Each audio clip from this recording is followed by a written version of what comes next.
Pemirsa, sempat buron selama 11 hari, tersangka pelaku pembunuhan terhadap gadis penjual gorengan keliling di Padang Pariaman, Sumatera Barat akhirnya dibekuk polisi. Warga antusias membantu petugas meringkus tersangka yang bersembunyi di sebuah rumah kosong. Seperti apa drama penangkapan itu? Selengkapnya dalam Benang Merah, akhir pelarian jagal penjual gorengan.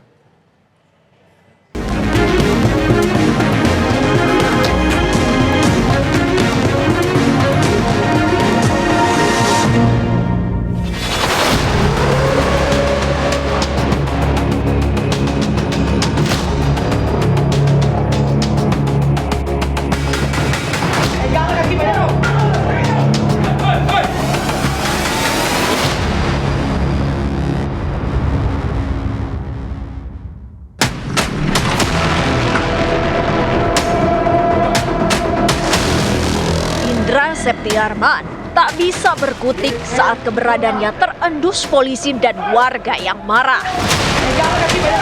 Pria 26 tahun itu adalah buron yang diduga kuat berlaku keji telah memperkosa dan membunuh Nia Kurniasari, gadis penjual gorengan keliling di Padang Pariaman, Sumatera Barat beberapa waktu lalu. Hari itu, Kamis 19 September 2024, Indra menandai 11 hari pelariannya dengan bersembunyi di plafon sebuah rumah kosong di daerah Padang Kabau, Nagari Kayu Tanam, Sumatera Barat. Kali ini, drama pelarian Indra memasuki babak akhir. Upaya Indra untuk kembali kabur pun sia-sia setelah polisi dan warga bahu-membahu mencokoknya. Petugas sigap mengamankan Indra agar terhindar dari amuk massa. Selain di lokasi penangkapan, sejumlah warga yang penasaran juga turut bertahan di Mapores Padang Pariaman, Sumatera Barat, tempat Indra menjalani pemeriksaan lebih lanjut. Masyarakat bahu-membahu untuk melakukan penyisiran. Dan ada satu rumah yang kosong yang kami sebelumnya sudah sering lalui pencarian itu, tersangka ada di dalamnya. Dan berkat dari masyarakat informasi, kemudian kami langsung tim langsung datang dan tersangka berada di atap rumah. Jadi benar-benar tidak nampak kalau secara penglihatan biasa ataupun penyisiran biasa. Hasil pemeriksaan mengungkapkan saat kejadian, Indra mengaku hanya ingin memperkosa korban.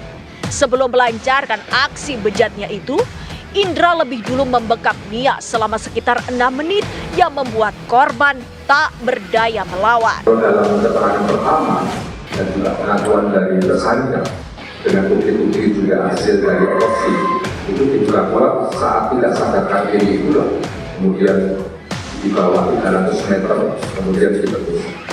Jadi antara perkosaan bukan saat penyekapan perkosa. Disikap itu, kemudian ditutup jalan pernapasannya itu, kemudian mengambil kurang lebihnya dari perang tersangka, kemudian dibawa 300 meter ke arah bukit, disitulah terjadi perkosaan. Sebelum penangkapan itu, Indra Septiarman terbilang lihai mengaburkan jejak di antara hamparan hutan dan perkebunan warga yang membuat upaya perburuan terhadap dirinya kewalahan. Namun tim reskrim Gagak Hitam yang dibantu warga setempat juga tak kalah ulem. Mereka menyisiri sejumlah titik yang ditengarai kala itu dimanfaatkan Indra sebagai tempat persembunyian. Selain itu, polisi juga memanfaatkan anjing pelacak untuk mengendus jejak-jejak yang ditinggalkan oleh Indra. Kita diperbantukan dengan K9 dari Bersama Polda Sumber. Hari ini untuk bisa mencari barang bukti yang saat ini belum ditemukan. Ya, semoga aja nanti bisa mendapatkan hasil yang sesuai dengan apa yang dipakai oleh korban. Pelan-pelan, keuletan petugas dan warga membuahkan harapan. Satu persatu, petunjuk ditemukan. Sebuah tas berisi pakaian, dompet berisi KTP, jam tangan, dan narkoba jenis sabu bekas isap berikut alat hisap teronggok di tengah hutan. Temuan ini seakan menjawab sejumlah informasi miring yang beredar luas di media sosial ketika itu. Kita sudah bergerak bersama masyarakat dan gabungan tim sudah menelusuri beberapa titik yang dicurigai. Hari ini kita fokus ke jalur yang juga tempat pelarian tersangka dan ditemukan satu tas hitam yang diduga milik tersangka, identik dengan apa yang disampaikan oleh saksi yang lain. Kasus pembunuhan yang menjerat Indra Septiarman menjadi buah bibir menyusul penemuan jasad seorang gadis penjual gorengan keliling di Padang, Pariaman, Sumatera Barat pada Ahad 8 September 2024. Saat ditemukan, korban dalam kondisi terkubur, tanpa busana dan tangan terikat.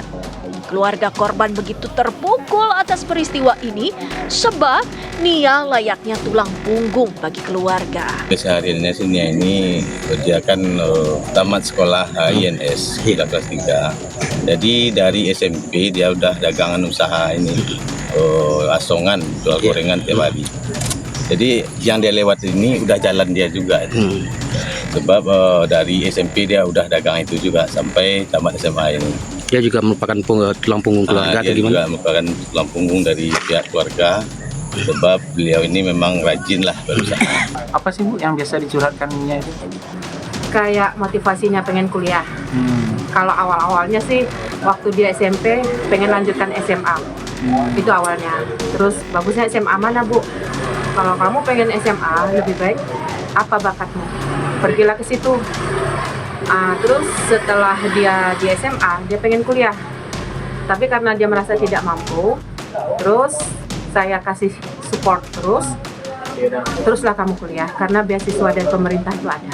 Artinya pendidikan tetap bagi Nia itu memang nomor satu ya? Nomor satu, karena dia pengen keluarganya lebih dari yang sekarang ada. Nia Kurniasari tidak mungkin lagi kembali. Entah siapa kini yang menggantikan peran Nia sebagai tumpuan hidup keluarganya. Selanjutnya, Indra Septiarman harus mempertanggungjawabkan perbuatan kejinya yang telah merenggut kehormatan dan nyawa korban.